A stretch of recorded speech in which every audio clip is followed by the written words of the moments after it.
Assalamualaikum warahmatullahi wabarakatuh. Om Swastiastu, Namo Buddhaya, salam kebajikan, salam damai sejahtera untuk kita semuanya. Baik, sebelum saya memberikan informasi terbaru terkait informasi dari BKN, Badan Kepegawaian Negara, teman-teman jangan lupa untuk mensubscribe ya channel ini dan juga like dan share. Jika ada sesuatu, teman-teman boleh isikan di dalam kolom komentar untuk kita bahas di video-video berikutnya nantinya. Bila ada pertanyaan, nanti saya akan sedikit bisa memberikan jawaban dari apa yang saya ketahui, begitu ya. Baik teman-teman, kali ini saya akan membawa teman-teman kepada sebuah video ya dari Instagram, di mana Kepala BKN Profesor Judan ya memberitahukan informasi terkait dengan pencantuman gelar dan kenaikan pangkat ya teman-teman. Sebelum kita nanti membahas dari surat Kepala BKN nomor 3 tahun 2005 ini ya, saya terlebih dahulu membawa kita untuk mendengarkan kembali apa yang disampaikan oleh Kepala BKN. Kabar baik untuk para guru, para dosen, para ASN.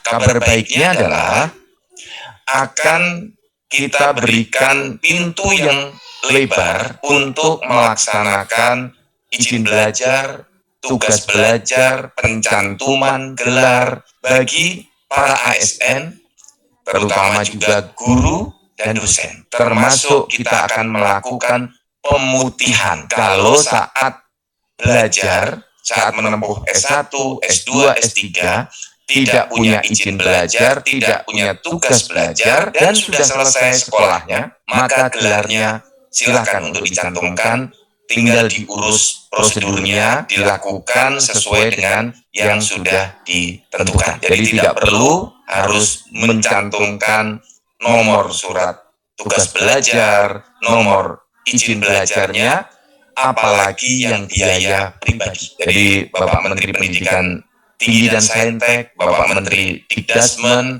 saya sebagai Kepala BKN sudah menyepakati bahwa dilakukan pemutihan. Yang sudah lulus silahkan diurus, dan yang sudah melaksanakan izin belajar atau tugas belajar terlampaui waktunya dan tidak ada perpanjangan tetap kita akui, termasuk dari kampus-kampus yang akreditasinya C.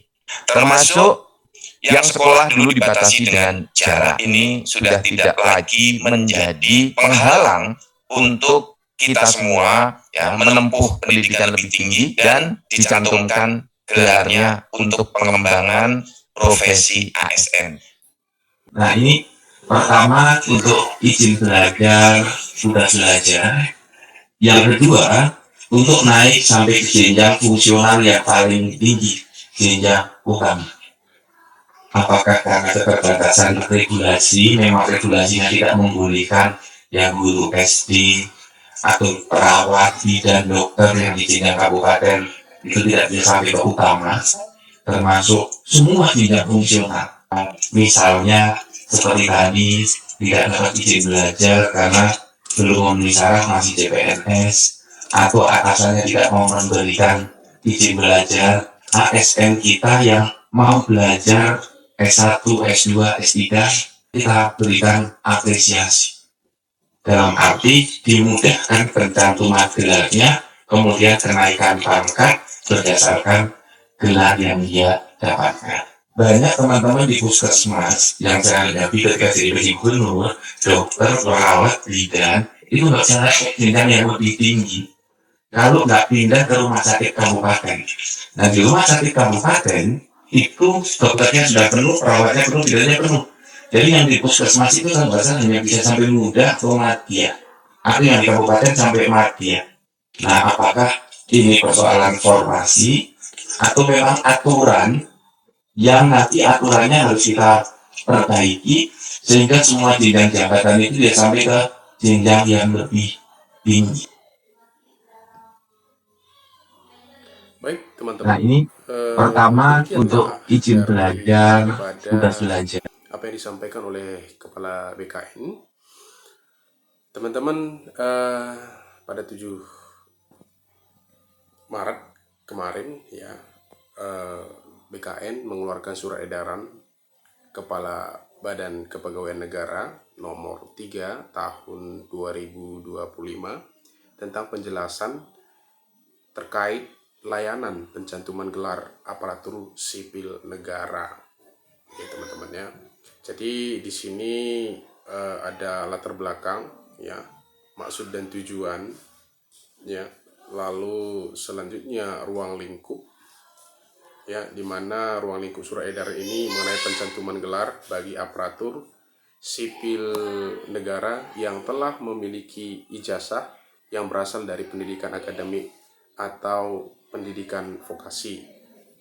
Selanjutnya, teman-teman, ini dasar hukumnya ada Undang-Undang Nomor 20 Tahun 2003 tentang Aparatur Sipil Negara, Peraturan Pemerintah Nomor 11 Tahun 2017 tentang Manajemen Pegawai Negeri Sipil, bagaimana telah diubah dalam Peraturan Pemerintah Nomor 17 Tahun 2020 tentang perubahan atas Peraturan Pemerintah Nomor 11 Tahun 2017 tentang Manajemen Pegawai Negeri Sipil dan peraturan-peraturan pemerintah lainnya ya teman-teman ya.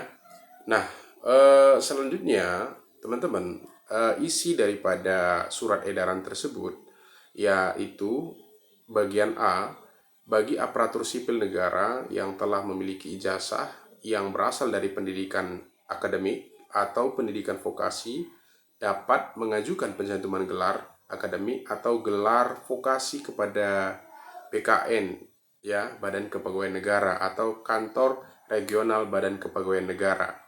Nah, artinya teman-teman, kita bisa langsung ke BKN untuk menyampaikan pencantuman gelar tersebut. Lalu selanjutnya teman-teman, pengajuan pencantuman gelar sebagaimana dimaksud pada huruf A diusulkan melalui pejabat pembina kepegawaian ya, atau pejabat pimpinan tinggi pratama yang menangani kepegawaian ya. Berarti ini dari BKD begitu ya, Badan Kepegawaian Daerah masing-masing di mana kita berada. Jadi melalui BKD kita mengajukan pencantuman gelar kita ya. Lalu selanjutnya teman-teman, bagian yang C itu kepemilikan ijazah sebagai dimaksud pada huruf A merupakan ijazah yang diperoleh secara resmi dan sah sesuai dengan ketentuan peraturan perundang-undangan. Lalu yang bagian D, pemilik ijazah bertanggung jawab secara administratif, perdata, dan pidana atas keabsahan ijazahnya. Jadi dipastikan bahwa ijazah kita itu memang benar-benar ya sah ya dalam peraturan perundang-undangan begitu ya teman-teman ya. Jadi kalau diketahui bahwa ijazah kita itu tidak sah, maka tentunya ada tanggung jawab yang harus kita laksanakan, yaitu ada terkait dengan perdata dan pidana ya.